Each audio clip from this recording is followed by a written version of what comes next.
This is Inside Geneva. I'm your host, Imogen Folks, and this is a Swissinfo production.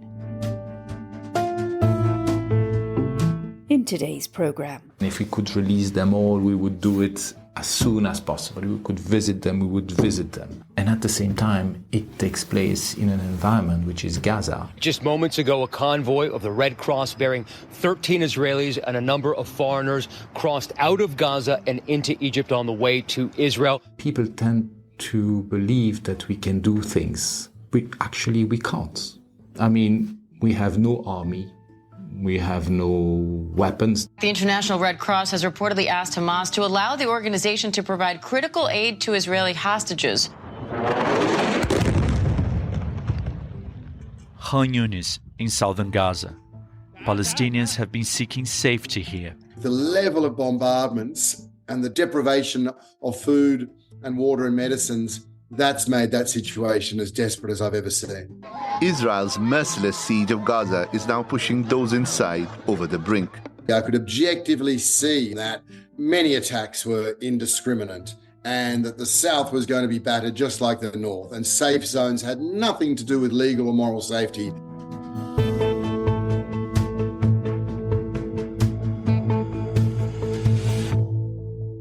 Hello and welcome again to Inside Geneva. I'm Imogen Folks. A happy 2024 to all our listeners. I wish I could say it was peaceful, but unfortunately, conflict continues in many parts of the world.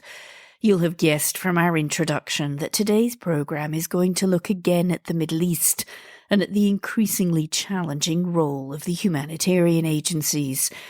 I mentioned last time that we'd be talking to the International Committee of the Red Cross, and today we have an extended interview with Fabrizio Carboni, the ICRC's Director for the Middle East, recorded at the end of last year. Then later we'll hear from James Elder of UNICEF, who talked to me also at year's end, just after he returned from Gaza. Now, listeners will know that both the Red Cross and the UN have come in for some criticism over this particular conflict, despite the Red Cross retrieving dozens of hostages once Israel and Hamas had negotiated the complex terms for their release from inside Gaza and returning them home.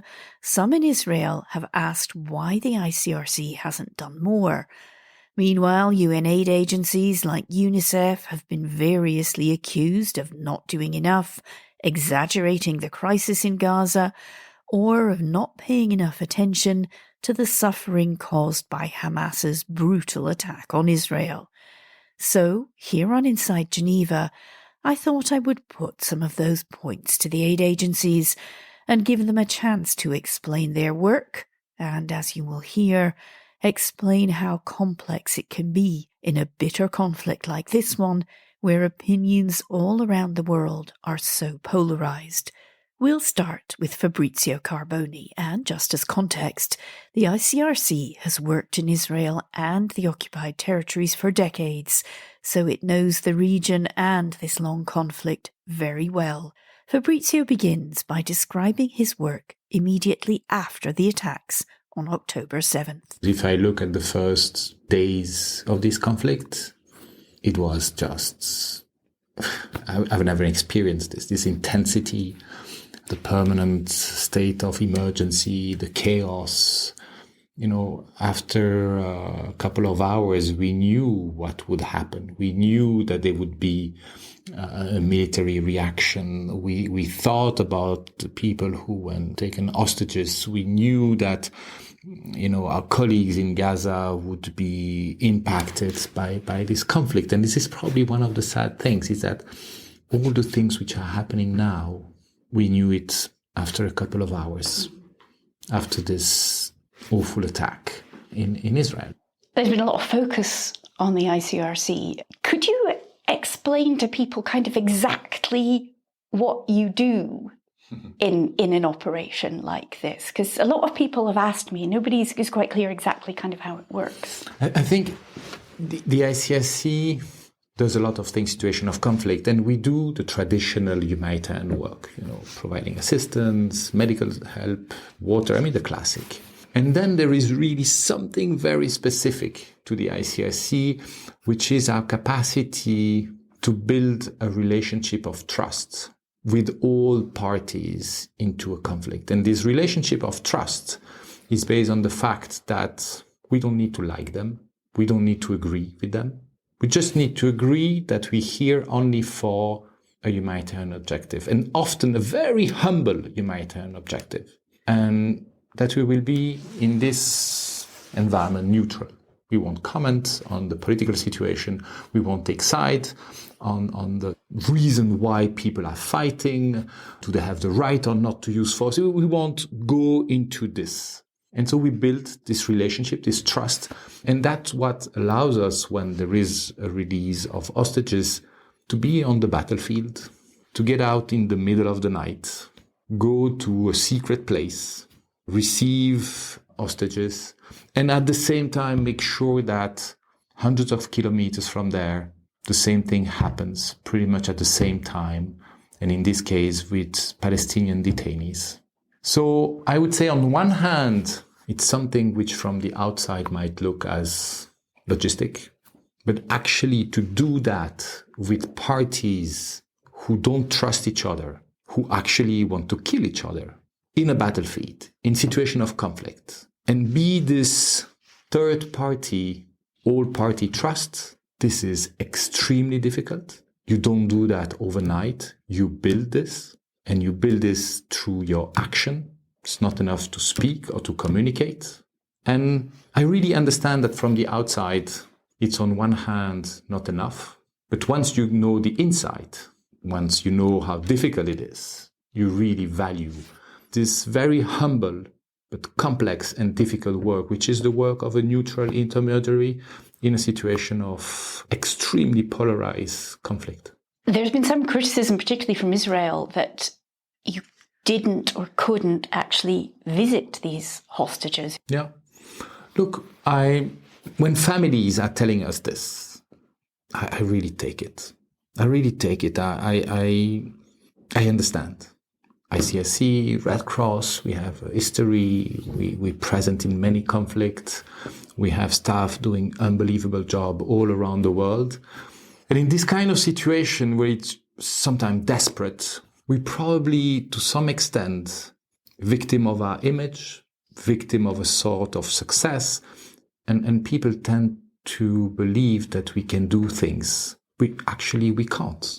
I mean, we have no army. We have no weapons. There is no even a political weight that could force party to do something they don't want to do. The only thing we have, it's our capacity to be consistent, to engage with everybody, to talk to them in private, but also publicly. And if we go back now to the situation of the hostages, after a couple of hours, we were already very clear that it was illegal, that people needed to be released immediately, that we were available to visit people wherever they were, and that we demand proof of life. Now, the specificity of Gaza, it's a battlefield. Normally, the work we do, visit detainees or collecting proof of life, Red Cross messages, in my career, I never did this on the battlefield. Often detainees or hostages are held in the back. But here, it's in the battlefield. It's bombing while it's fighting. And most probably, the detainees, the hostages are there. So there is one, parties don't want to give us access, and two, there is the security risk. But, just to be clear, you did not know where they were. No, and you didn't get permission to visit them. No. Okay. Neither. Now, something which needs to be clear. Our work is covered by confidentiality. And this is part of the trust we build with parties, is that whatever we would see in the place of detention, on the condition of detention, or the condition in which hostages are held, we would not share it publicly. We would do whatever we can to improve the condition, to make sure that they are well treated.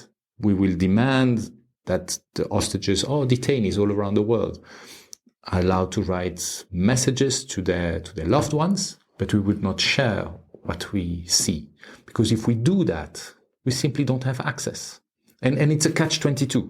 When the first group of Israeli hostages were released, you put out a statement on social media. There was a lot of reaction to it. I'm just going to read you a couple of them now from Israel saying, "Don't you dare take credit for this. You did nothing. You're just taxi drivers." How does that make you feel? Personally, it's okay. I mean, I'm fine with this. I didn't join the ICRC to increase the number of followers on social media, and we're not a communication organization at the end of the day. I think working for the ICRC, you need to accept that not everybody will know your work, not everybody will understand your work, not everybody will appreciate your work. I think, in my experience, when people see what we do, not through television, but when they personally benefit from what we do as a detainee, as an hostage, often it changed their perspective. So coming back to this unpleasant remark, fine. I'm sad for my staff. I'm sad for the colleagues. The colleagues who are doing this, they are the colleagues who are in Gaza. 3 days ago, we had again a colleague killed with his family. All of them were displaced. They've lost many their houses. Many live in substandard shelter. Many are Palestinians. Nevertheless, they go for it every morning. If they need to do something to work for the release of hostages, for prisoners, for whoever, they'll do it. So, personally, I'm okay with this kind of remarks, but deep inside, I'm a bit sad for my colleagues who, regardless of the nationality, the religion, the color of the skin, would go the extra mile, would put their own life at risk. And then I read such a comment it's a pity. What about this claim we keep hearing all the time that hospitals are being used for military purposes? Look, I think our communication was always very clear. Medical staff and medical infrastructure need to be protected. And when we say in the ICRC protected, means two things. Means that it cannot be used as a military base and cannot be targeted. And if it loses its protection because used as a military base, force needs to be used with precaution and with proportionality. Now, when it comes to all the hospitals, I don't have an answer for each and every one of them. What I can guarantee you is that within the confidential dialogue we have with all parties, we've been clear about what we know and what they should do. Can I just ask you what you're hearing about conditions in northern Gaza from your colleagues? We sent in Gaza our best staff, the most experienced staff, and they were really affected by what they saw. We also send our surgical team, and our surgical team is not in the north, it's still in the south. And again, ICRC surgeon, ICRC medical staff, they've seen a lot. They really have seen a lot. They've been in Afghanistan, they've been in Sudan, they've been on front line in Yemen. But there in Gaza, it's tough. It's really tough. The number of wounded is enormous because of the nature of the violence, a lot of burns, a lot of kids. I think because of the nature of Gaza, this close place, densely populated, highly urbanized, the nature of the violence used, the nature of the conflict, it has a devastating impact on the civilian population. So you're still hoping to facilitate the release of more, like the remaining hostages? Yes, obviously. Yeah, we hope. If we could release them all, we would do it as soon as possible. We could visit them, we would visit them. And at the same time, it takes place in an environment which is Gaza, where honestly, I'm not sure we take the full measure of what's happening there. Really not. And it's this last round of violence, but it's 15, 16 years, several rounds of violence. And then there is the today. And as humanitarian, we can't help ourselves to say, okay, and then, in a way or another, at one stage, violence will stop. Tomorrow, after tomorrow, later, but it will happen. But what will be left? And when I say what will be left is physically and emotionally. The trauma most of the people living in Gaza are going through, I don't know how you recover this. You can't leave this place. So it means when they are bombing, when there is fighting, just there, hoping that your neighbor is not a target, hoping that you're not next to a military target, and then you wait. I mean, I don't know if you can imagine what it means psychologically. It's really tough. And also in this crisis, it's not about one is suffering more than the other, because I found it just despicable, this kind of mindset. So I can say in the same sentence that I care about the families of the people who are taken hostages. I care about the civilians who have been killed. I care about the civilians in Israel who regularly have to go in the basement. And I also care about the Palestinians. One does not exclude the other. And we're not comparing, we're not doing accounting. And it's really hard to pass this message. It's really hard for us as ICRC to say, it's possible to care about all of them without putting a hierarchy in suffering. And it's a message which is really, really hard.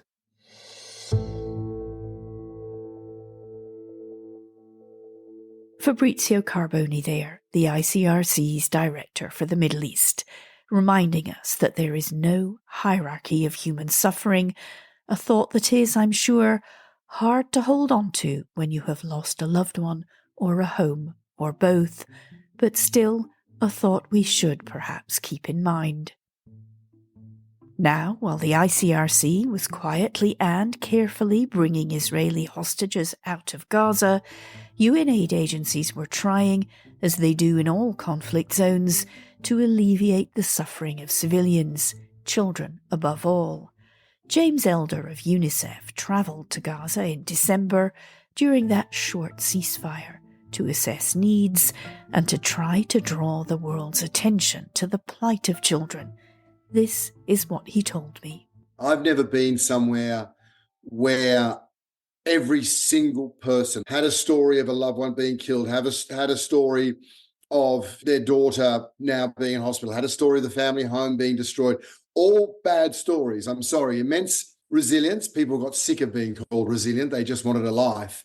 But I've never been to a place where I've seen so many children with the wounds of war, families who are now just sitting under tents, having lost a wife, daughter's job, ability to feed your family. And I've never been to a place where the tension levels and the anxiety levels, particularly when the fighting started again, where they just increased every hour. In those levels, for its intensity, the unrelenting suffering of everyone, that was unique. And I think my last word on that is, of course, because I can't remember a war in modern history whereby people can't leave. So we can go on and on about safe zones, which is a cynical use of language, nothing is safe, but no one can leave. And I don't know of a conflict zone like that. And that, with the level of bombardments and the deprivation of food and water and medicines, that's made that situation as desperate as I've ever seen. You've been very outspoken. You've said today you are truly furious. And I was wondering, I can't imagine, but I'm hoping you can perhaps tell me a bit about how you feel. You go to a place like that and there's a limit, very limited, what you can actually do. No, exactly. I think, so even after 20 years of doing this, there's not a degree of ever feigning emotion in a place. And that's, I've often wondered why. And that is, I've realized that, as I heard decades ago, to win the lottery of birth. So for me, I grew up, middle class in a country town in Australia. And as my life has panned out, even from my backpacking days, I've realized that is a very fortunate thing to do. It's not exceptional, but it's very, very comfortable and it was safe. But it's not exceptional. There's nothing about that. So when I am in a refugee camp or in a conflict zone or anywhere, I don't feel anything separates me. I think it's literally just the lottery of birth. There is no other reason. And of course, as you know, once you start talking to people, their heroic actions to get their families out of situations are invariably, for me, far more stoic and brave and intrepid than I would have ever imagined being able to do anyway. So I've never felt any reason that I couldn't just be in those places. So that is why I sense that emotion when I see just senseless suffering on people despite their best efforts and they just can't get out of it. And then a place like Gaza, I think, because of the sheer relentlessness of the attacks and the false sincerity all the time, the press conferences and the discussions and the promises made. And when I could see on the ground, not subjectively, I could objectively see and learn that many attacks were indiscriminate and that the South was going to be battered just like the North, and safe zones had nothing to do with legal or moral safety, then those things, I think, on the ground particularly, created an anger.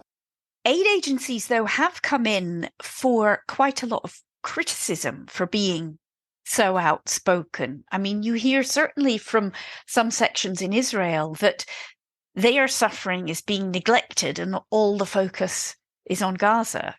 Yes, I mean, what to say. All you can do is to look back at the records and to look back. I will only speak for my own organisation. To look to what we said on the 7th of October. I would argue that if I've done 100 interviews in the last 3 weeks, certainly I know that at least half, probably more of my interviews, I will always still speak to those hostages, getting those children home, and that's not to do that to placate any audience. That again speaks to a ceasefire. That is the right thing to do. I know it can sound soppy or cliched. I mean it wholeheartedly. For me, a child is a child wherever they are. To think of a child somewhere in a tunnel, presumably with an armed man there, I mean, it gives me a chill. I sometimes think that we've been a little bit more emotive about that versus those who have power in this conflict. So look, I can understand when there's been tempered criticism. Some of the hate mail I get simply speaks to the polarization and the anger and the frustration, which is happening probably on both sides the longer this thing goes on. But objectively, I would happily have that conversation with anyone that thinks that UNICEF and other agencies haven't been very outspoken about the atrocities that happened on the 7th, but then continuing into what is happening to children in Gaza and in the West Bank right now. Do you ever have a concern, because I have heard this from other humanitarian agencies, that this polarization that you mentioned is damaging the space, shrinking the space that humanitarians can work in? Without a doubt. I mean, it's a very different environment now. If being a humanitarian, I think even if I talk about 20 years, I would have thought that, wearing a UNICEF T-shirt in the field was all the security you needed. Now, unfortunately, anyone who goes around the world sees the level of security required from a Somalia to, I don't know, even a Ukraine. And that saddens me enormously, both because these are humanitarians, but because money in security could be money in, nutritional therapeutic food. I don't think there's a new magic pot of funding just for security. So I think there's no doubt that the angrier people get and the more they, you listen to the UN staff and they're constantly having to remind audiences of their impartiality. That for me was a given. I don't ever remember being asked that previously, but now we have to. And I understand that, as you say, because we have been outspoken, and whether it's because I've seen past crises or whether because I was in Gaza and it became so clear to me just how many breaches there were of decency and rights. And therefore we needed to be as candid as that. But that should never, that kind of candor that we can back up with evidence, I don't think should ever then sort of bring into disrepute the actual impartiality that aid agencies have. But yes, it's becoming much more difficult. I'd add to that, one thing I find very difficult is that, there are certain broadcasters where you will speak to them and the aim for me is to share the situation, as horrendous as it is, and with ideas of what UNICEF wants to happen. But some broadcasters are already very, very explicit in showing the horrors in Gaza. And then sometimes I feel all I'm doing is feeding in to that kind of polarization and hatred. And I'm not there to defend any country. I'm not there to try and, protect one reputation over another. But the last thing you want to be when you're explaining the horrors that are either being committed or ignored is to become part of increased polarization among audiences. Okay, I've got one last question for you, which is quite a personal one, but it's also one that me and some of my colleagues in Geneva have also been struggling with a bit. Most of the journalists and most of the aid workers in Geneva have actually been in conflict zones. With this particular conflict, some of us are thinking, I don't know if I can do this anymore. Witnessing, reporting on such violence constantly, whether it's with Syria, Ukraine, Sudan, now Gaza, Do you ever think that? I just can't do this anymore? Yeah, yes and no. Mostly no, honestly. And there's something, and I don't know what it is because I've got 3 kids, but 2 of them are early 20s and one's 16. And the early 20s, sometimes their friends will say to me like that, how do you keep doing this? And the stories you must hear. You should go back and see a counselor and so on. And I think, is there something wrong with me? I can still function after these things. They can break me on the spot. I can walk out of a hospital and go back to a UN base and have, 15 minutes by myself and be very fragile, but then I can function again. And I wondered, okay, is there something I'm missing? And I remember speaking to someone who explained that there is a whole bracket of work for people who've experienced those kind of things that you spoke of, but based on their earliest years, 0 to 10, they've had a safe existence. So they have an ability to see and endure those things and then to still function.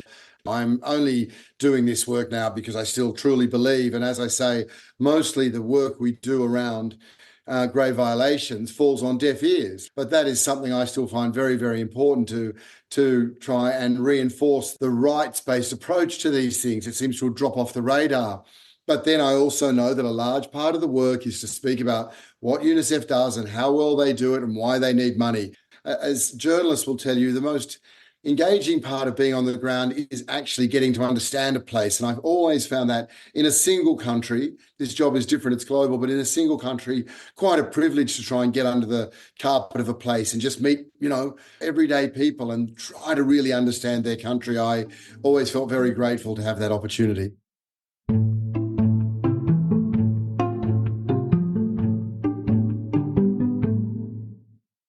And that brings us to the end of this edition of Inside Geneva. My thanks to Fabrizio Carboni of the ICRC and James Elder of UNICEF for their time and their thoughts. I hope what they had to say brings some clarity and some humanity to what is often a bitter, sometimes misinformed discussion. As Fabrizio says, there is no hierarchy to suffering. It is possible to care about all those affected by this conflict without taking sides.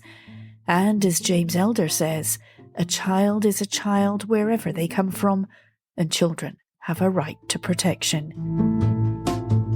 If you enjoyed this edition of the podcast, check out some of our previous episodes, including a series of in-depth interviews with the men and women doing what's called the UN's toughest job, UN Human Rights Chief. You can find us and subscribe to us and even review us wherever you get your podcasts. A reminder, you've been listening to Inside Geneva from Swissinfo, the international public media company of Switzerland, available in many languages as well as English. Check out our other content at www.swissinfo.ch. I'm Imogen Folks. Thanks again for listening, and do join us next time on Inside Geneva.